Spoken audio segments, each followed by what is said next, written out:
Bonjour à tous, nous sommes aujourd'hui le jeudi 6 août 2026 et notre cher ami, notre frère, Andrei Martianov est avec nous. Bon retour parmi nous, Andrei. Tout le plaisir est pour moi. Andrei, commençons par ce conflit, en quelque sorte, entre l'administration Trump et les médias. Plusieurs reportages de CNN ont indiqué que 80% de leurs intercepteurs, leurs missiles intercepteurs, avaient été épuisés pendant la guerre en Iran. Et Donald Trump, nous avons eu la réaction de Pete Hegseth. Et aujourd'hui, de nouveau, nous voyons Donald Trump. CNN affirme, dans un nouveau reportage, que Trump est de plus en plus furieux des informations faisant état de munitions épuisées et qu'il estime que cela l'affaiblit dans les négociations avec l'Iran. C'est ce nouveau reportage. Quelle est la réalité? Il n'y a pas eu que les intercepteurs.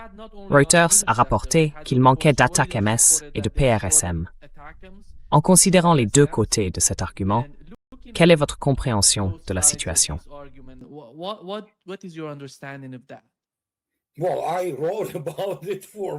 Eh bien, j'en ai écrit dans 4 livres. Les forces armées des États-Unis ne savent pas ce qu'est le soutien logistique. Si elles ne le savent pas, c'est parce que pendant que le Dow Jones monte à Wall Street, les États-Unis se désindustrialisent à un rythme absolument écrasant. Et cela a commencé évidemment au milieu des années 1970, puis s'est poursuivi, bien sûr, dans les années 1980. Ce n'est donc plus le pays qu'il était autrefois, même pendant la guerre du Vietnam, que les États-Unis ne parvenaient déjà pas à gérer. Et le pays ne peut pas produire. Les délais de production sont énormes. Les systèmes d'armes eux-mêmes ne sont pas très bons. On peut voir ce qu'est le Patriot, par exemple. C'est, en substance, de la pure camelote.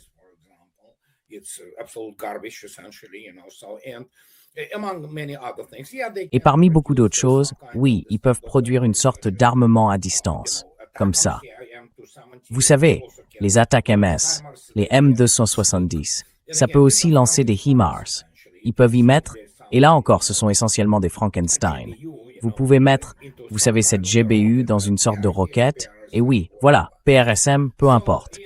Donc au fond, tout repose sur le GPS et sur le fait de le diriger d'une manière ou d'une autre vers quelque chose. Et c'est tout. Donc la capacité de production n'existe pas. Elle n'existe plus depuis longtemps. Et maintenant, enfin peu importe ce que pense Trump, il est totalement déconnecté de la réalité. Et même s'il connaît la réalité, ce qui est évidemment douteux, le problème, c'est que tout repose sur la gestion de la perception.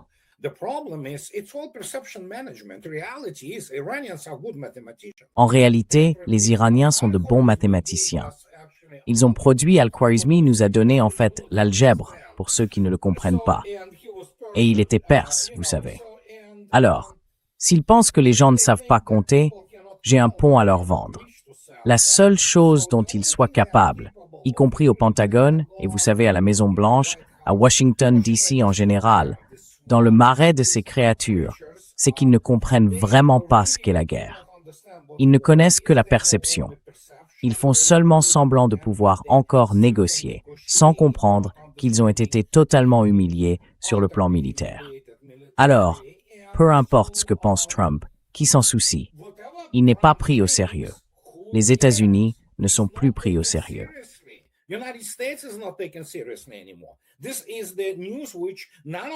C'est une réalité qu'aucun d'entre eux n'a le courage d'affronter, vous savez. Ils ne veulent pas se regarder dans le miroir. Alors ils vont continuer à vivre dans ce monde imaginaire, ce pays de cocagne. Vous savez, en se disant qu'on aurait d'une manière ou d'une autre été affaibli. Comme si les Iraniens ne savaient pas combien il reste, évidemment, de marge de manœuvre et de concessions réciproques. Et il y a une crise, c'est une crise militaire. Elle est aussi précipitée par la situation de l'opération militaire spéciale. Et ce que vous observez maintenant, c'est une panique et une hystérie généralisée, y compris dans les médias. Et ils vont s'entre-dévorer. Qu'ils le fassent. Je veux dire, ils ne valent rien, tous les deux, en réalité. Trump ne sait pas diriger le pays. Son administration ne sait pas le faire non plus.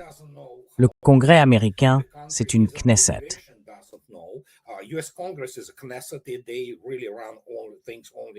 Ils dirigent vraiment tout uniquement en faveur d'Israël. Ils ne comprennent pas comment assurer le développement industriel du pays. C'est totalement au-delà de leur capacité, vous savez, sur le plan académique, de l'expérience, et ainsi de suite. Donc nous y voilà. C'est au fond la désintégration du système politique qui est totalement corrompu.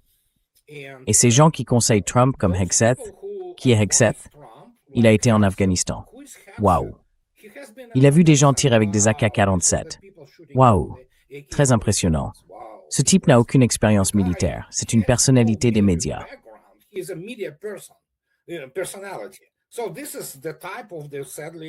C'est donc le genre de, malheureusement, vous savez, corps d'officiers qu'on trouve en grande partie dans l'armée américaine. Des gens qui n'ont pas de véritable expérience militaire sérieuse.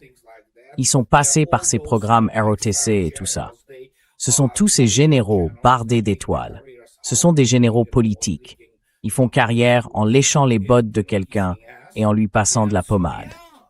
Donc, oui, c'est cette combinaison de tous ces facteurs. Et puis, soudain, à cause de leur amateurisme et de leur incompétence, ils se sont mis en tête, de façon obsessionnelle, qu'ils allaient tous les choquer. Oui, l'Iran, vous savez, une population de 93 millions d'habitants. Ils ont écouté cette bande de crétins parmi les dissidents iraniens qui leur ont dit, comme Chalabi leur avait dit pour l'Irak, « Oh oui, vous serez accueillis à bras ouverts. » Eh bien, ça ne s'est pas passé comme ça.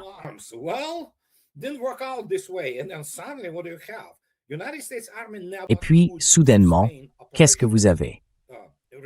L'armée américaine n'a jamais réellement pu soutenir des opérations, parce qu'elle n'a pas, surtout à l'époque moderne, la logistique, les approvisionnements, tout ce qu'il faut. Et par conséquent, voilà où on en est. C'est aussi simple que ça. Ils ont épuisé tous ces stocks, qui n'étaient déjà pas très importants au départ, en Ukraine. Et maintenant, ils se retrouvent face à ça. L'Iran a, en gros, enfoncé le dernier clou dans le cercueil de l'Empire américain. Donc voilà, on ne peut pas faire quelque chose si on n'en a pas les capacités. C'est tout simple. Moi, je veux voler dans les airs comme Superman, mais j'en ai pas la capacité. Je ne suis pas Superman. Je peux faire semblant. Je peux aller enfiler le costume de Superman dans une convention de cosplay, mais ça ne fait pas de moi Superman. Et c'est exactement ce qui est arrivé aux États-Unis.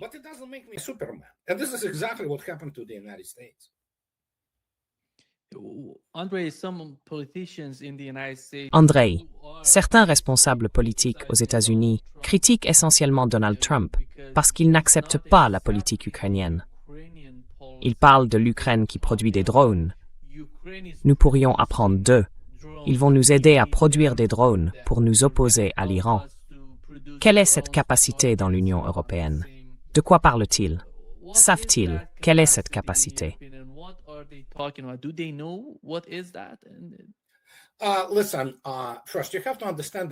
Écoutez, d'abord, il faut comprendre que le législateur américain moyen est idiot. Ce sont des gens totalement incompétents. La plupart ont des diplômes de droit. Et même ceux comme Tom Cotton, oui, il était en Afghanistan, c'est un héros, ne comprendront rien à la guerre moderne. De toute évidence, même les chefs d'état-major interarmés ont du mal à la comprendre. Et oui, ils voient ce sujet populaire, celui des drones, qui sont évidemment une composante importante de la guerre. Donc la seule idée que le membre moyen du Congrès américain ou le sénateur moyen peut avoir en tête, c'est évidemment comment commettre un crime de guerre. Alors, quel est ce crime de guerre?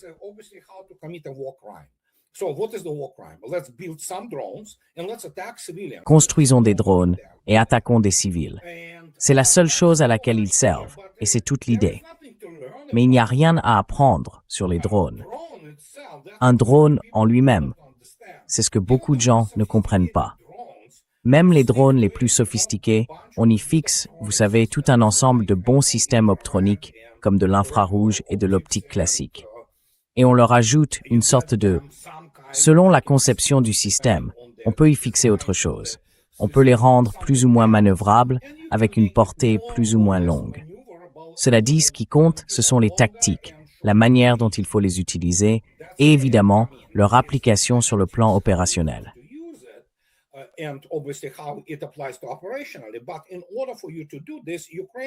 Mais pour pouvoir faire ça, l'Ukraine ne peut rien produire de sophistiqué. La plupart de ses productions sont déplacées vers l'Europe, en Europe et dans des pays comme l'Allemagne ou l'Italie. C'est très important. Tous ces ateliers, en gros, fabriquent ces drones plus grands et les fournissent à l'Ukraine. Cela comprend par exemple ces drones à longue portée, ces drones sans pilote, comme les Bayraktar, qui sont toujours fournis par la Turquie et que la Pologne fabrique aussi. Mais en réalité, l'Ukraine en dépend totalement.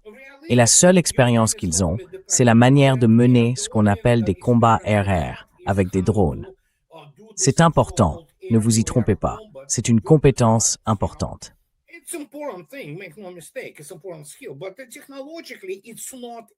Mais sur le plan technologique, c'est une question opérationnelle, de la manière dont on l'utilise sur le plan opérationnel, pas tactique. Sur le plan tactique, c'est compréhensible.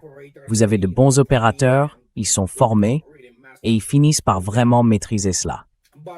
Mais la réalité, encore une fois, comme je l'ai déjà dit, c'est que c'est la dernière solution à laquelle ils s'accrochent. Parce que les États-Unis, hier dans ma vidéo, j'ai présenté quelques chiffres sur ce que les États-Unis ont fourni à l'Ukraine en matière de toutes sortes d'armes. Donc en gros, ils en sont maintenant au fond du baril, avec leurs seules armes de première ligne, essentiellement leur stock de munitions, et vous savez, tous les autres moyens liés au système d'armes, parce qu'ils ne peuvent plus les fournir à l'Ukraine.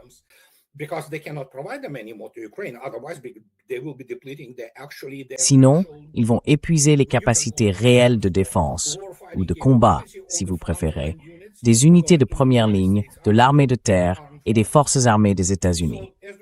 Donc, par conséquent, ne le faites pas. D'accord, quoi d'autre? Ah oui, il faut comprendre qu'ils paniquent à un point tel que si vous lisez les gros titres de la semaine dernière, ou même de cette semaine, c'est absurde. D'après ces titres, les Russes sont en train de perdre la guerre et ont même perdu du territoire. Alors qu'évidemment, rien de tout cela ne s'est produit. En réalité, c'est tout le contraire. Mais voilà ce qui se passe. Et pour un esprit primaire, qui n'a jamais servi un seul jour dans les forces armées, qui n'a aucun diplôme en intégration des systèmes d'armes, ou qui n'a, vous savez, aucun grade d'officier, pour eux, qu'est-ce qui reste?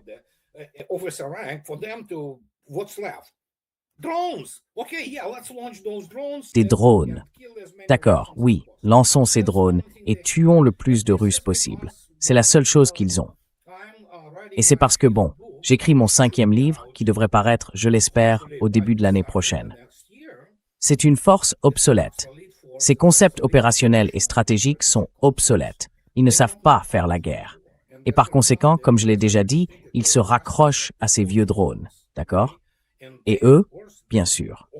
La seule chose pour laquelle les États-Unis sont bons, c'est les relations publiques, la propagande. C'est tout. Et par conséquent, on a en fait ce mélange explosif, si vous voulez, de propagande, de désespoir, de mensonges, et ainsi de suite. Évidemment, ce n'est pas le cas.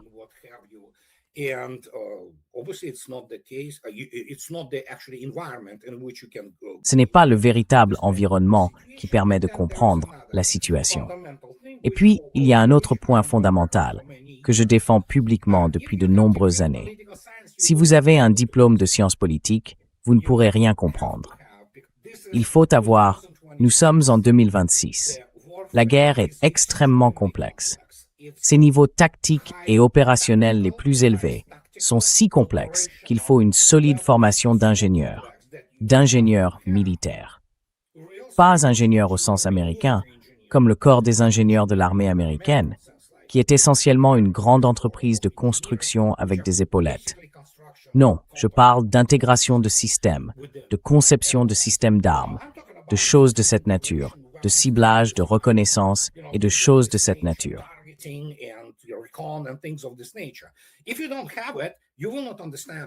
Si vous ne l'avez pas, dans l'ensemble, vous ne comprendrez pas. Les gens continueront à s'accrocher à ça. Oh, les drones. Très bien. Les drones sont importants, ne vous y trompez pas. Mais c'est à peu près tout. Vous ne pourrez pas leur expliquer comment le ciblage est effectué, comment les solutions de tir sont élaborées, pourquoi ils manquent leur cible en permanence. Ils ne peuvent pas, vous savez. Quelle est la sélectivité des dispositifs de guidage, en gros, et des choses de cette nature? C'est ce type de discussion qu'il faut avoir. Aucun d'entre eux, par exemple au Congrès américain, n'est capable d'avoir cette discussion. Et ils ne comprendront pas comment le paradigme technologique se traduit réellement en questions opérationnelles et stratégiques. C'est pour ça qu'ils se trompent constamment dans leurs calculs. C'est aussi simple que ça.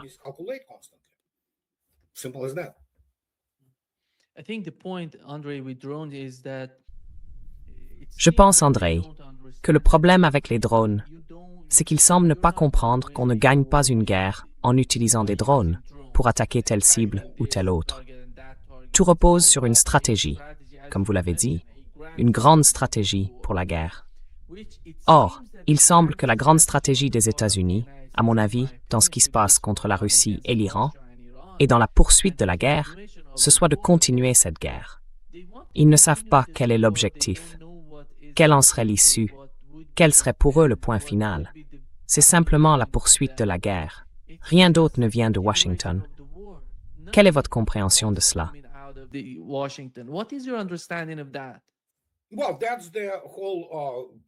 Eh bien, c'est précisément ce que je dis. Mon premier livre, si vous vous en souvenez, s'intitule « Perdre la suprématie militaire », qui n'a jamais existé au départ. Et c'est la myopie de la planification stratégique. Il n'y a aucune planification stratégique.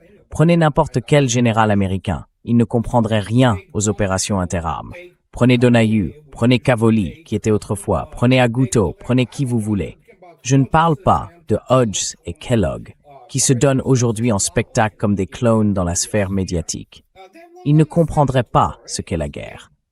On ne leur enseigne tout simplement pas cela dans les académies militaires américaines.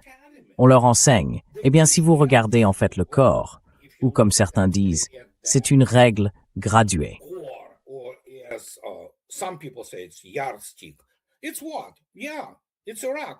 C'est quoi? Oui, c'est l'Irak.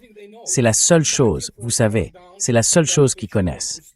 C'est Al Bundy, 4 touchdowns dans un seul match, dents mariées, 2 enfants, qui se souvient encore, vous savez, d'avoir joué au football au lycée, et en gros, d'avoir marqué 4 touchdowns dans ces matchs-là. Waouh, ça m'impressionne. Et ils n'ont pas la mesure de l'ampleur. Ils ne comprennent pas ce que c'est.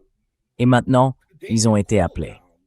Là encore, à bien des égards, l'opération militaire spéciale et l'Iran sont liés, parce qu'essentiellement, ils découlent naturellement d'une défaite catastrophique qu'ils ont à un moment donné réussi à dissimuler.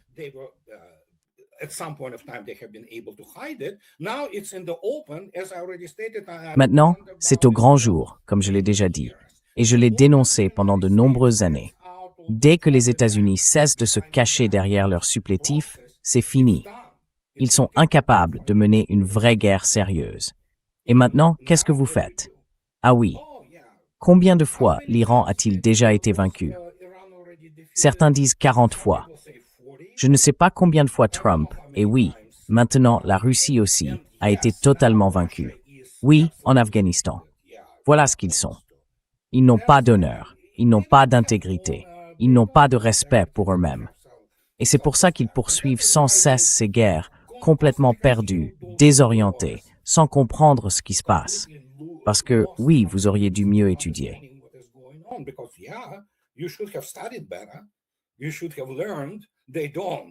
Vous auriez dû apprendre. Eux, non. Ils sont incapables d'apprendre. L'armée américaine en est incapable. Et donc la seule chose qu'ils projettent, y compris au niveau des législateurs et de tous ceux qui prennent les décisions, et le pouvoir budgétaire appartient au Congrès américain, c'est l'argent, le budget, vous savez, ce sont eux qui financent en gros tous ces programmes d'acquisition et les autres crédits si vous voulez. Alors ils disent, oui, construisons, vous savez, une puissance aérienne, parce que la 8e force aérienne a gagné à elle seule la Seconde Guerre mondiale. Vous savez, ces Russes. Oui, on a bombardé les nazis jusqu'à les réduire à néant, bien sûr, ce qui n'a aucun rapport avec la réalité. Et je ne dis pas ça pour dénigrer de quelque manière que ce soit l'héroïsme et le dévouement des militaires américains qui ont combattu pendant la Seconde Guerre mondiale. Mais c'est à ça qu'ils pensent.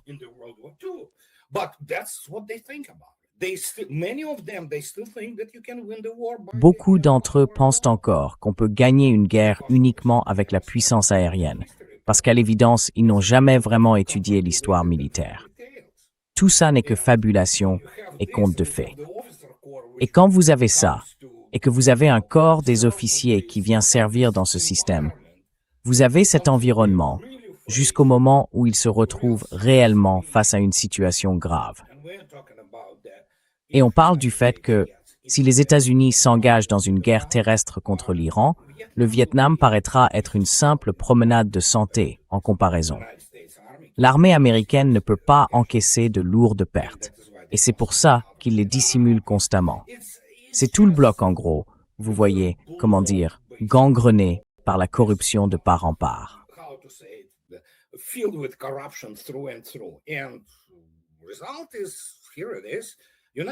Le résultat, le voilà. Les États-Unis ont eu la chance que les Russes, par exemple les Soviétiques, sachent ce qu'était la guerre et qu'ils ne recommencent pas, parce que, évidemment, il y en avait eu tellement. Les États-Unis, à l'époque, avaient au moins du bon sens et des gens expérimentés, comme évidemment Eisenhower, vous savez, et des personnes de son envergure qui comprenaient qu'on ne pouvait pas y aller et, vous savez, refaire cette chose horrible, quelle qu'elle soit. Cette génération a complètement disparu. Comme je l'ai déjà dit, le législateur américain moyen est un lâche belliqueux et va en guerre. Et donc, il pense connaître la guerre. Ce n'est pas le cas.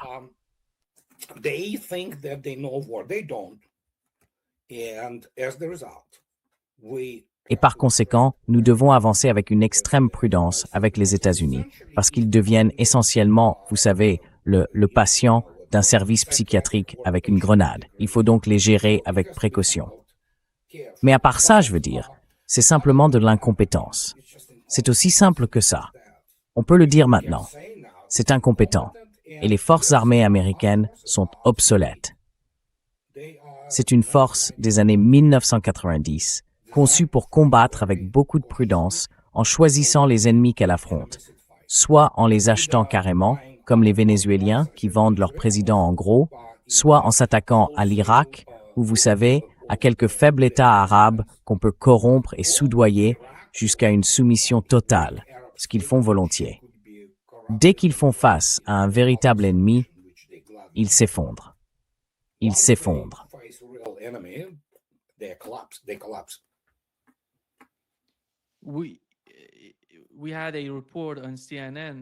Nous avons eu un reportage sur CNN, selon lequel Brad Cooper, le chef du CENTCOM, demande à ses commandants et à ses forces de proposer des idées innovantes pour combattre l'Iran. On dirait qu'il pense toujours qu'il faut une forme de solution militaire à ce qui se passe, Andrei. La perception du CENTCOM, le terrorisme.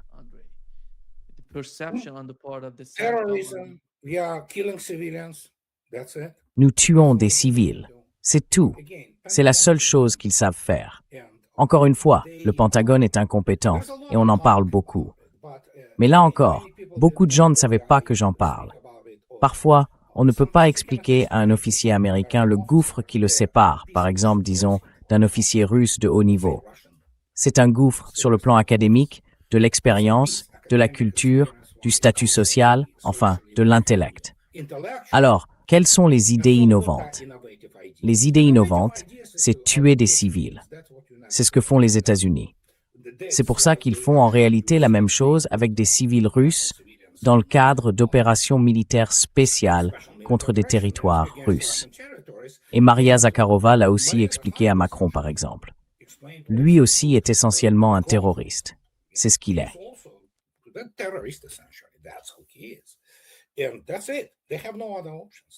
Et c'est tout. Ils n'ont pas d'autres options. La seule option qu'ils ont, c'est le nucléaire. Mais ce sera la fin des États-Unis en tant qu'État normal. Et ce sera un État compromis. Cela pourrait encore effrayer des vassaux et des gens sans honneur, comme les Japonais qui ont commémoré leur... Vous savez, aujourd'hui nous sommes le 6 Hiroshima, puis Nagasaki plus tard, et ils ne disent toujours pas qui l'a réellement bombardé. À terme, ce sera réécrit de telle manière que ce sera l'Union soviétique qui aura largué les bombes atomiques sur Hiroshima et Nagasaki, tandis que les États-Unis auront vaincu Hitler autour de Stalingrad. Je n'exagère pas tant que ça. On dirait presque que c'est la direction que cela prend. Nous assistons à la folie totale du système politique, économique et militaire qui a complètement cessé de fonctionner.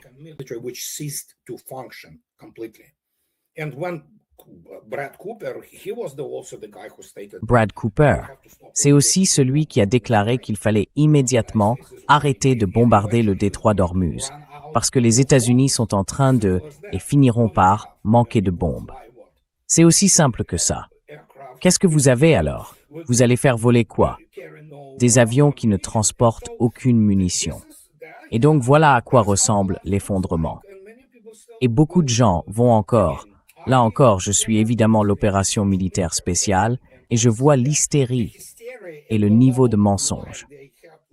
Ils ont littéralement des législateurs qui se présentent et disent « Ah oui, l'Ukraine a renversé la situation, ils ont pris des territoires. » Et là, vraiment, la dernière fois que j'ai vérifié, c'était l'inverse. Mais bon, oui, c'est ça qu'ils sont. Ils ne savent pas. Ils ne savent pas comment gérer le fond des choses, ni comment gouverner, ni comment planifier des opérations interarmes, ni comment mener des opérations de soutien logistique et les y intégrer.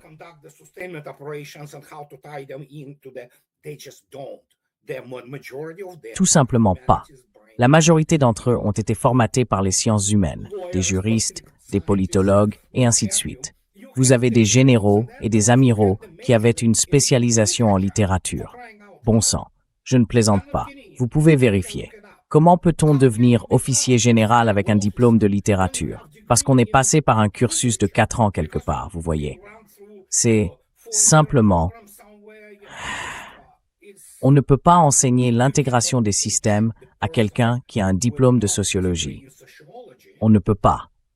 On ne peut pas leur expliquer comment cela se traduit dans les enjeux tactiques et opérationnels, parce qu'ils n'ont pas les outils nécessaires. Et il faut les former pendant de très nombreuses années. Il faut les entraîner dans l'environnement approprié. Les États-Unis ne l'ont pas.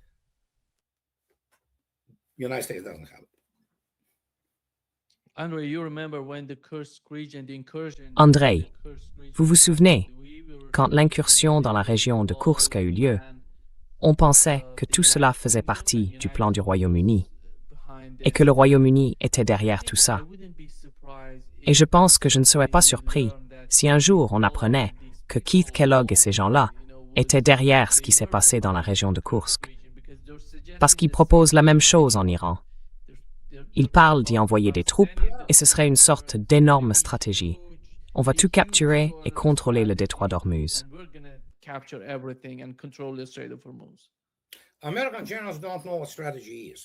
Les généraux américains ne savent pas ce qu'est la stratégie. Ce n'est pas ce qu'ils appellent la stratégie dans l'armée de terre américaine, dans l'armée de l'air, ou dans je ne sais quel collège de guerre, ni dans leur Command and General Staff College de Fort Leavenworth, au Kansas. Ce n'est pas de la stratégie, c'est de la stratégérie.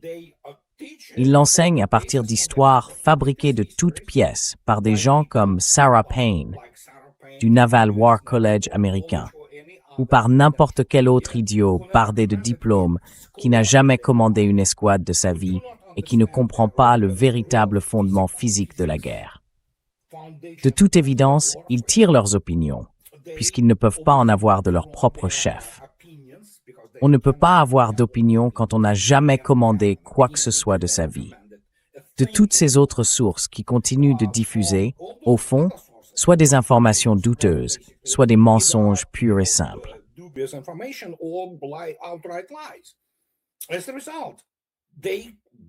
En conséquence, ils commencent à vivre dans cette chambre d'écho où ils ressassent toutes ces idées idiotes sur le monde extérieur. Et ce n'est pas un secret. Et c'est, en gros, une conclusion globale. Les États-Unis ne connaissent pas du tout le monde extérieur. Vraiment pas. Les États-Unis n'ont pas de diplomatie. Enfin, de manière réaliste, comme savoir-faire, l'art de gouverner n'existe pas aux États-Unis. Donc le renseignement stratégique, la CIA est incompétente. Ils savent faire des opérations sous faux drapeau, peut-être tuer quelqu'un, vous savez. Mais pour ce qui est de recueillir des informations et de réellement les analyser, on est très loin, par exemple, de la CIA des années 70 ou 80, d'accord? Et même à cette époque-là. Par conséquent, encore une fois, comme je l'ai déjà dit, on observe, en quelque sorte, une pathologie à la surface des plus hauts niveaux du pouvoir, militaire, politique, et ainsi de suite.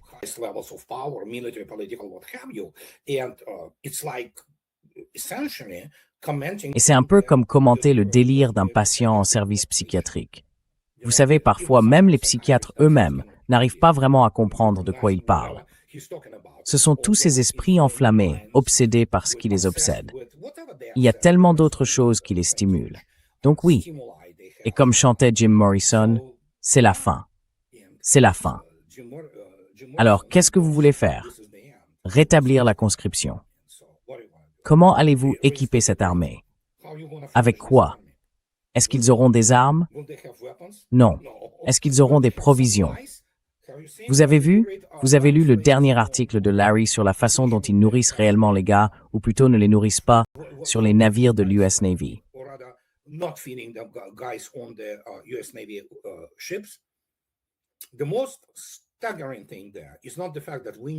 Ce qu'il y a de plus sidérant, ce n'est pas le fait que nous savions qu'ils avaient pratiquement faim là-bas, vous voyez, ce qui est horrible.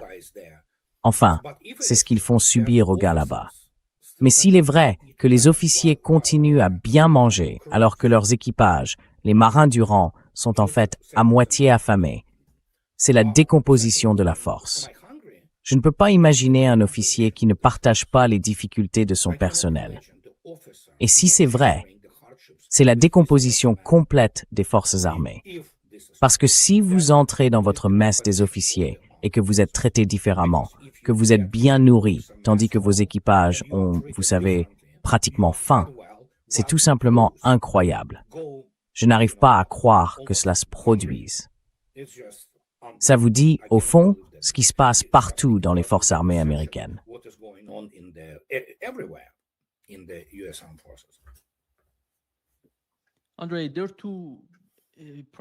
Andrei, pratiquement, si l'on regarde la situation, les États-Unis ont, je dirais, tout essayé contre l'Iran. Mais il leur reste, comme vous l'avez mentionné, deux options à ce stade, à eux, à ces gens-là. L'une, c'est l'emploi d'armes nucléaires. Ils ne l'ont pas fait. Et l'autre serait une invasion terrestre de l'Iran.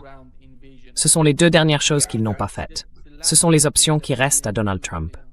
Et est-ce que vous voyez l'une de ces deux options se produire? Et comment cela va-t-il changer les choses? Si l'on suppose qu'ils vont le faire, comment cela pourrait-il changer la situation ou apporter une quelconque issue positive à Donald Trump?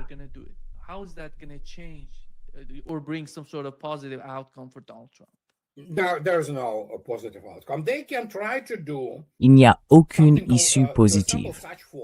Ils peuvent essayer de faire quelque chose pour constituer une telle force qui sera quand même attaquée. Et vous savez, ils continuent de mentir sur leurs pertes. C'est ce qu'ils font, ce ne sont que des mensonges. Je veux dire, c'est incroyable. Mais ils peuvent rassembler une force, disons 100 000 hommes, d'accord, une force terrestre, avec tout ce qu'ils pourront réunir pour eux. Ils y mettront les Patriots restants. Comment ça s'appelle déjà? Qui, de toute façon, ne leur serviront à rien. Et ils pourraient tenter une incursion, un peu comme à Koursk. D'accord, faisons une incursion sur une partie du territoire iranien. Prenons-la et essayons de la tenir. Qu'est-ce que ça produit? Eh bien, il y aura une bande d'idiots dans les médias américains qui diront « Oh oui, on a gagné ». En gros, ils créeront un nouveau cas de figure, comme celui de la guerre du Vietnam.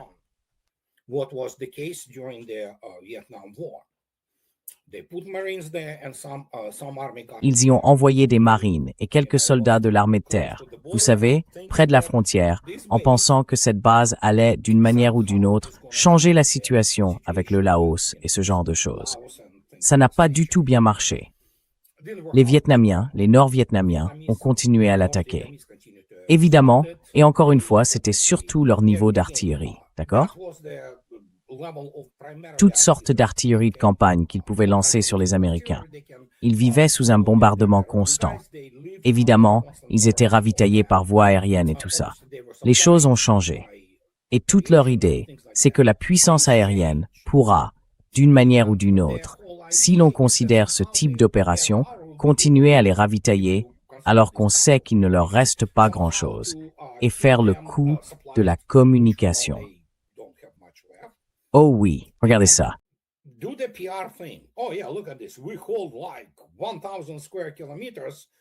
Nous contrôlerions environ 1000 km² sur 1 600 000 km² de territoire iranien, dans une zone poussiéreuse, vous savez, au pied des montagnes. Qu'est-ce qui va se passer? L'Iran a largement assez de missiles pour raser complètement toute cette zone. Et combien de pertes vont-ils subir? Énormément, parce qu'ils n'ont rien pour se défendre. L'idée que l'armée de l'air pourrait d'une manière ou d'une autre empêcher ça? Non, elle ne pourrait pas en empêcher de perdre, là encore selon les estimations, 13 à 16 bases dans le Golfe Persique. Et puis bien sûr, s'ils parviennent à pénétrer, vous comprenez ce qui va arriver aux États du Golfe Persique et à leur capacité de production pétrolière. Tout sera réduit en miettes, et cela déclenchera une crise économique d'une ampleur inimaginable, surtout pour les États-Unis aussi.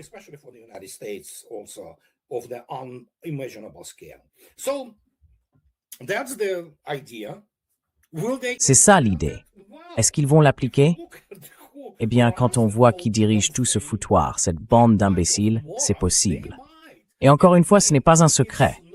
Les gens de l'administration Trump, ces militaires, ce sont des bénis oui-oui.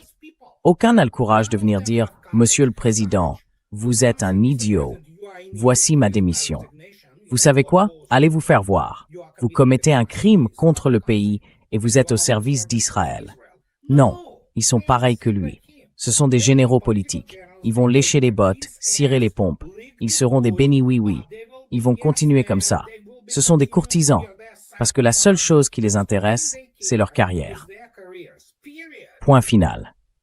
Je n'ai pas vu un seul officier général du Pentagone, de l'armée américaine, un seul général ou amiral se présenter et dire « Voici ma démission. Allez vous faire voir. » Et on ne peut pas continuer à faire ça à ma nation.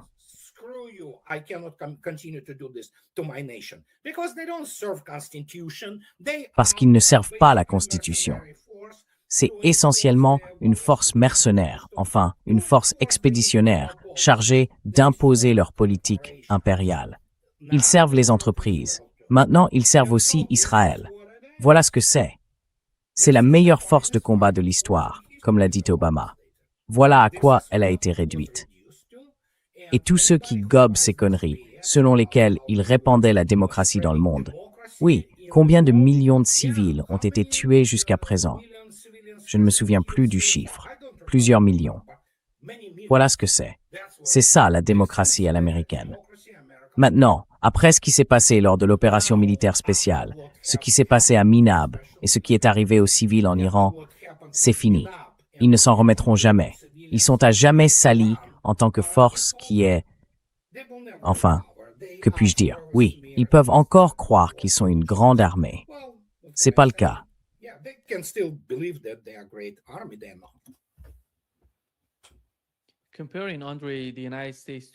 André, si l'on compare les États-Unis à l'Iran, les États-Unis, c'est la marine et l'armée de l'air réunies. Du côté des Iraniens, leurs principales forces sont les forces terrestres, ainsi que leurs missiles et leurs drones. C'est totalement l'inverse des États-Unis. En Iran, ils n'ont pas de marine. Ils n'ont pas d'armée de l'air.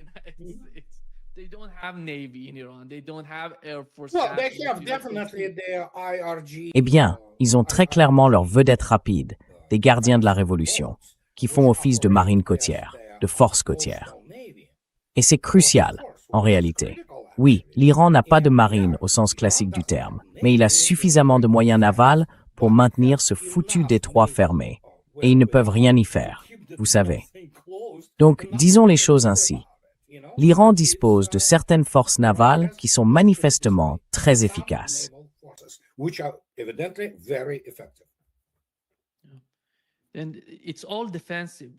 Et tout cela est défensif, parce que tout repose sur la stratégie défensive de l'Iran pour se défendre.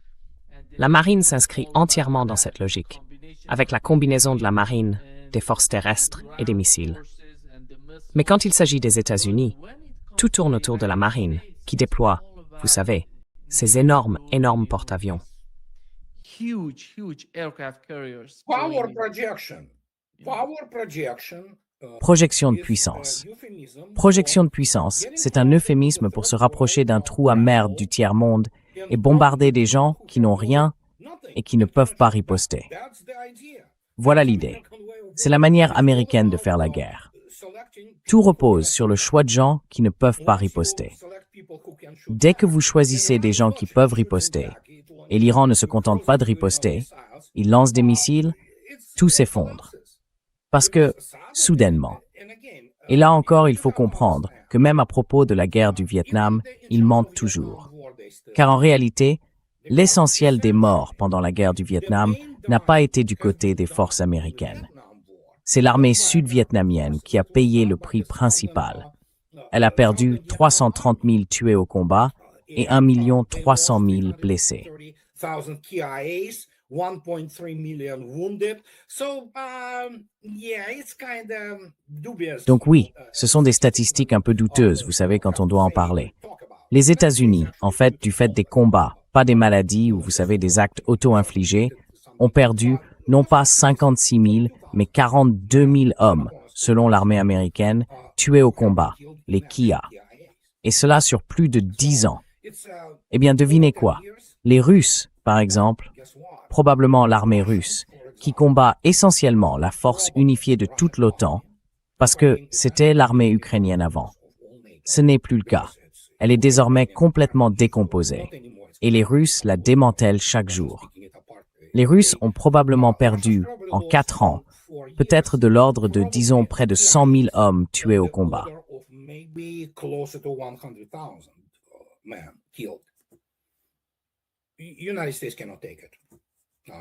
Les États-Unis ne peuvent pas le supporter.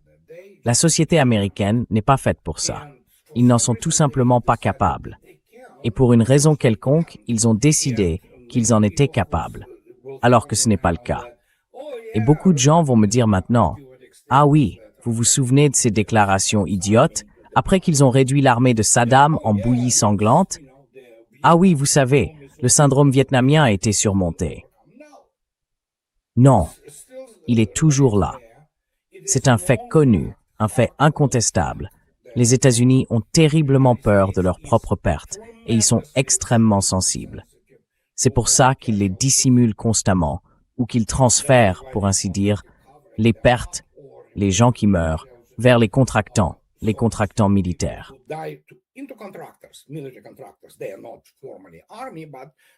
Ils ne font pas officiellement partie de l'armée, mais ils...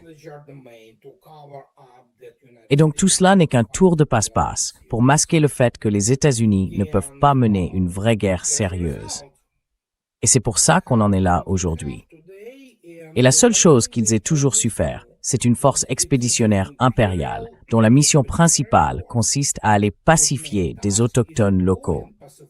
Vous savez, qui portent encore ces jupes faites de coquillages, vous savez, et qui ont des lances et des arcs.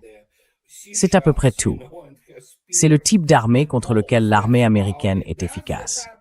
La réalité, c'est qu'elle est technologiquement obsolète. La seule chose que les États-Unis possèdent, et qui soit véritablement de niveau mondial, évidemment, c'est l'ISR. Ils disposent de communications satellitaires de pointe.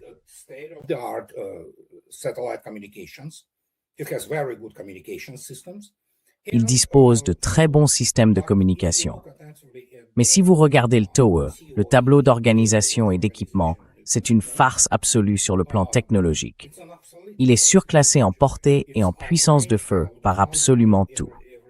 Et comme je l'ai déjà dit, vous l'avez vu vous-même, le Patriot ne peut pas intercepter de simples missiles balistiques. Alors oubliez l'idée d'intercepter quelque chose de vraiment sérieux. Mais ils continuent de mentir.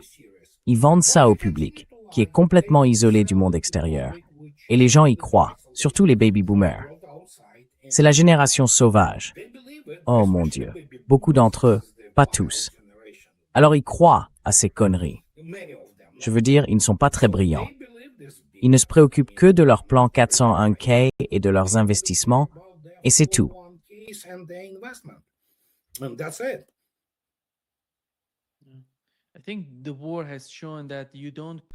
Je pense que la guerre a montré qu'on ne peut pas venir avec sa marine et son armée de l'air et simplement gagner une guerre contre un pays capable de riposter. Et est-ce que cela va, Andrei? Est-ce que cela va changer la stratégie militaire des États-Unis? Comment voyez-vous les répercussions à long terme de ce qui s'est passé en Ukraine et en Iran? Oui.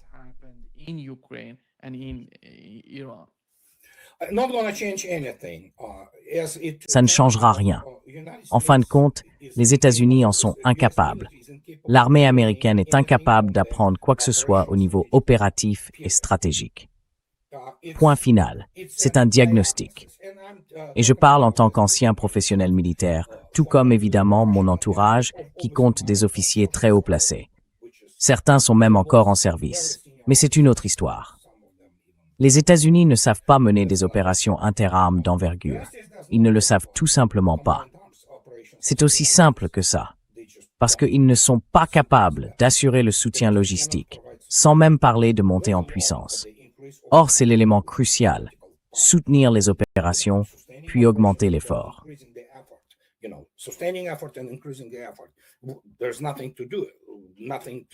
Il n'y a rien à faire, rien avec quoi le faire. Et ils continueront à croire à leur propre mythologie, selon laquelle ce serait, d'une manière ou d'une autre, une grande puissance terrestre.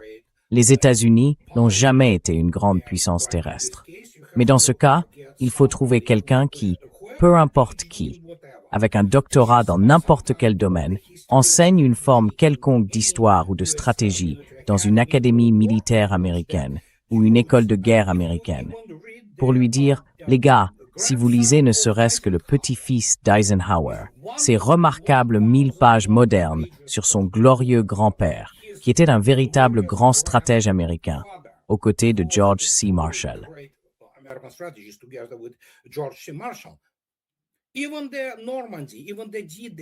Même la Normandie, même le débarquement, tout cela reposait sur les opérations et les stratégies de l'armée rouge. Point final. C'est aussi simple que ça. Sur le plan diplomatique, tout est au grand jour. Les communications constantes entre, bien sûr, Churchill, Roosevelt et Staline et ce genre de choses. Mais vous ne pouvez pas leur prouver. De toute évidence, il y a quelque chose de psychologique là. Ils ne peuvent pas vraiment regarder les faits et dire oui, en réalité, nous avons été le théâtre secondaire, ce qu'ils ont été. Mais ils y croient. Je veux dire, souvenez-vous de Trump. Nous avons vaincu le Troisième Reich. Vous savez, personne ne nous arrivait même à la cheville. Beaucoup de généraux et d'amiraux américains le croient. Vraiment.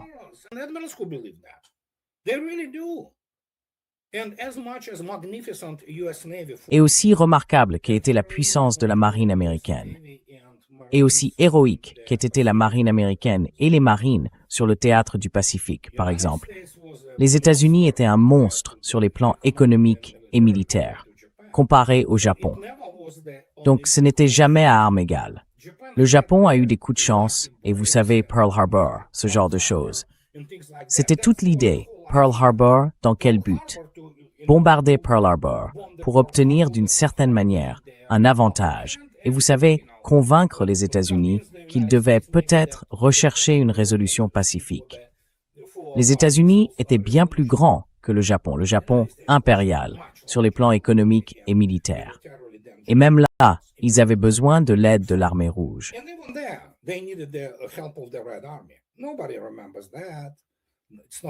Personne ne s'en souvient. C'est pas important. Et quand on regarde ça, partons de cette base-là. Non, ils en sont incapables. Ils n'y croiront jamais. Vous savez, ils diront, non, c'est pas ça. Oui, enfin, Patton était le plus grand. On s'est moqué de lui. Mais encore une fois, qu'est-ce que j'en sais? Donc voilà le problème. C'est le problème. Et beaucoup de gens ne comprennent pas que, lorsque je parle de l'opération militaire spéciale et de toute la crise ukrainienne, ce sont les derniers salves de la Seconde Guerre mondiale. Mais au final, qu'est-ce que je peux dire? Est-ce qu'ils apprendront?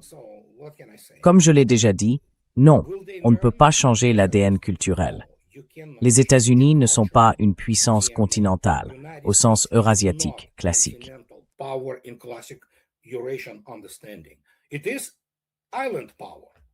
C'est une puissance insulaire.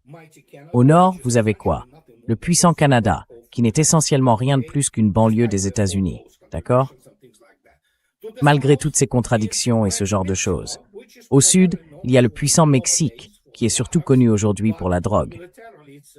Mais sur le plan militaire, c'est même pas une puissance de second rang. C'est quelque chose. Enfin bon. Alors qu'est-ce qu'on a? Peut-on changer l'ADN culturel et universitaire pour créer la force terrestre adéquate, une armée permanente? Comme les Iraniens l'ont dit à juste titre, notre armée est en quelque sorte 10 fois plus ancienne que le pays des États-Unis.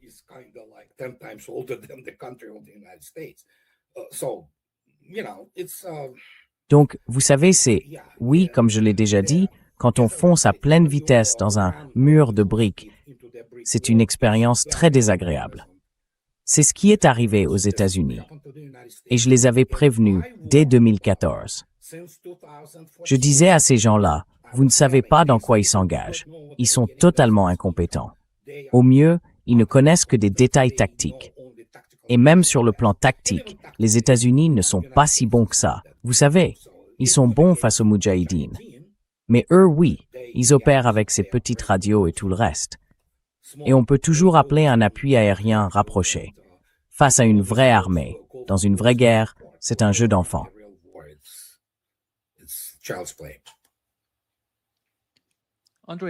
Andrei, voyez-vous une sorte de lien entre Israël et l'Ukraine, dans la manière dont ils coopèrent, d'une façon ou d'une autre, ou font quelque chose ensemble?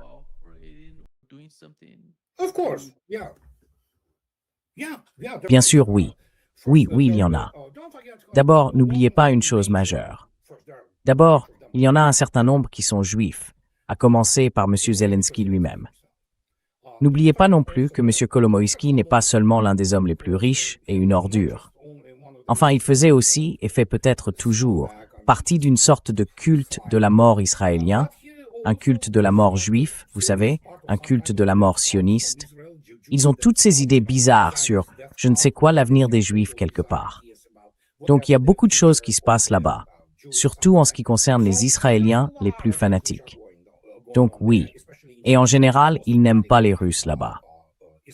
Que puis-je dire? Israël est divisé. C'est donc une question complexe, d'accord? Disons-le comme ça.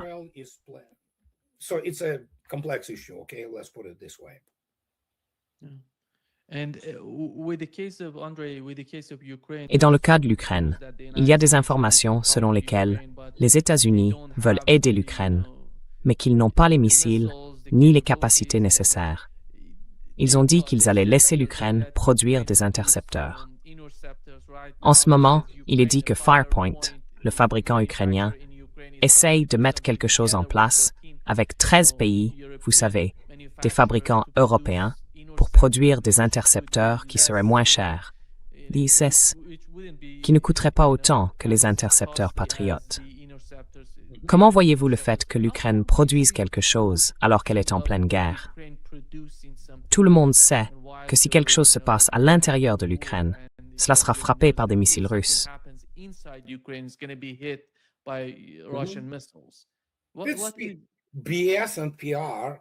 C'est du baratin et de la communication. Oui. Alors oui, qui produisent leurs intercepteurs pour les patriotes. Ce n'est pas qu'ils soient bons, mais ce sont quand même des systèmes technologiques très complexes. Et oui, on a déjà entendu cette histoire de systèmes moins coûteux, mais tout aussi efficaces. Ils ne sont pas capables de fabriquer des systèmes efficaces qui coûtent très cher. Alors encore moins de tenter de faire ça. Donc ce n'est que de la communication, ce n'est que du trompe-l'œil, vous savez, de l'esbrouf. Oh, bon Dieu. C'est pas sérieux. Et oui, vous avez tout à fait raison. C'est quelque chose que, par exemple, l'OTAN ne comprend pas. La Russie possède la deuxième meilleure constellation et les deuxièmes meilleures capacités ISR au monde. La deuxième meilleure, pas la deuxième pire. La deuxième meilleure, juste derrière les États-Unis. Les Russes comprennent très bien où va quoi et ce qui s'y passe. Et par conséquent, oui, qu'ils essaient. Monsieur Iskander et Monsieur Oreshnik sont simplement en train de se préparer. Ils vous rendront visite et ce sera tout.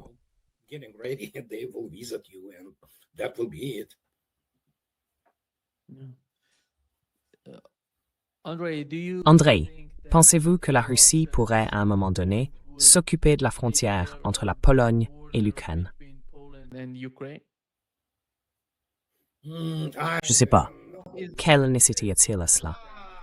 Yeah, it's Oui, c'est, encore une fois, pour faire quoi? Ils peuvent essayer.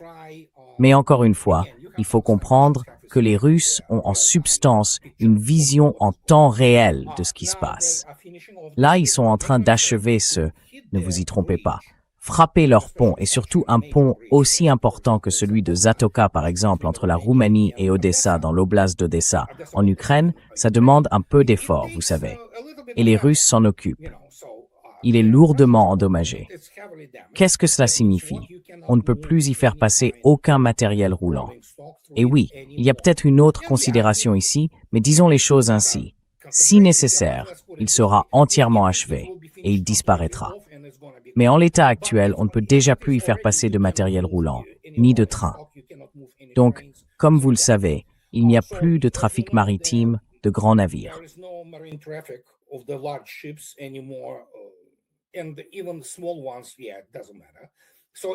Et même les plus petits, oui, peu importe.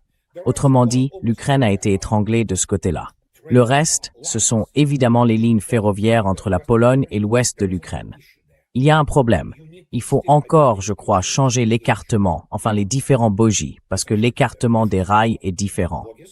Et même si vous prenez, disons, un long... Comment ça s'appelle?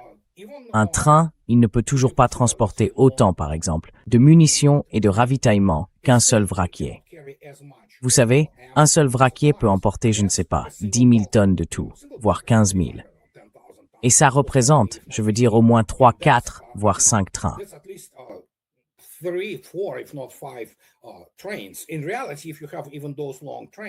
En réalité, si vous avez ne serait-ce que ces longs trains, vous êtes déjà mort, parce que les Russes vont arriver par les airs et vous tuer, vous savez. Et puis, l'Ukraine est déjà à court de ses propres moteurs, de ses locomotives et de ce genre de choses. Donc, ça a été coupé, et si nécessaire, ce sera complètement arrêté. Mais ça soulève aussi une autre question, que les Russes ne veulent pas vraiment aborder, du moins pour l'instant. N'oubliez pas le soi-disant accord sur les céréales. Les Russes savaient que c'était des conneries. On ne peut rien négocier avec l'Occident. Aucun honneur, seulement des voleurs et des salauds.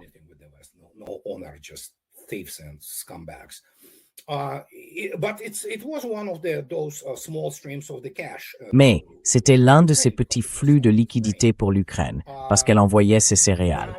Maintenant, c'est bloqué. Ensuite, vous avez les autres choses qui sont bloquées. Et l'Ukraine est désormais confrontée à cela. Sinon à une famine, du moins à une réduction drastique de ses produits agricoles. Parce que, bien sûr, elle achetait aussi beaucoup de choses à l'étranger. Et donc, elle ne peut plus exporter ses céréales. Voilà la situation, d'accord? Et concernant les munitions et les autres fournitures militaires, même eux ont reconnu que les États-Unis les avaient réduites par 5 depuis 2024, parce que les États-Unis eux-mêmes n'en avaient plus.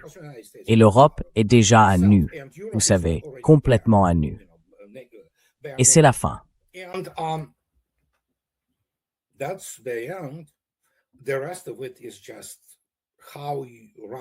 Le reste, c'est simplement de savoir jusqu'où la Russie veut aller, si elle décide d'avancer vers la rive gauche du Dniepr. Parce qu'après Kramatorsk et Sloviansk, qui sont maintenant encerclés, les Russes combattent déjà dans certaines banlieues de Sloviansk, et à Rouskaya Lozova, ce sont désormais des combats à grande échelle. Donc après ça, rien ne peut vraiment empêcher les Russes d'avancer, à part Pavlograd. Mais Pavlograd est pilonné par l'aviation et les missiles russes. C'était un nœud de transport crucial, très important. Et après ça, c'est Dnipropetrovsk. Ils l'appellent Dnipro, mais Dnipropetrovsk. Donc voilà, rien ne peut arrêter l'offensive russe dans cette zone. Il n'y a que des champs, de la steppe et des champs de, vous savez, tout ce qu'ils y cultivent, du blé, du maïs, et ainsi de suite. Donc voilà.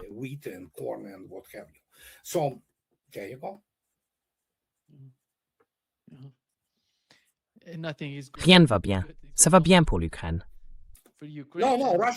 Non, non, la Russie est en train de perdre, il faut le savoir. Ils ont renversé la situation. Le Kremlin panique. Poutine est sur le point de signer une reddition sans condition. Absolument, absolument. So absolutely. C'est tellement incroyable ce qui se passe, Andrei. Oui, c'est bizarre. Yeah, it's bizarre. I mean, I never experienced anything like in. Je veux dire, je n'ai jamais vécu quelque chose comme ça de toute ma vie. I want to Mais encore une fois, je veux avertir les gens qui vous écoutent. Si jamais vous vous retrouvez dans la même pièce qu'un journaliste américain ou occidental, appelez votre médecin et demandez-lui une cure d'antibiotiques. Vous pourriez tomber physiquement malade et être infecté, parce que ces gens sont tout simplement des déchets humains. C'est ce qu'ils sont. Merci beaucoup, Andrei, d'avoir été avec nous aujourd'hui. C'est toujours un grand plaisir. Tout le plaisir est pour moi. Au revoir. My pleasure. Bye bye.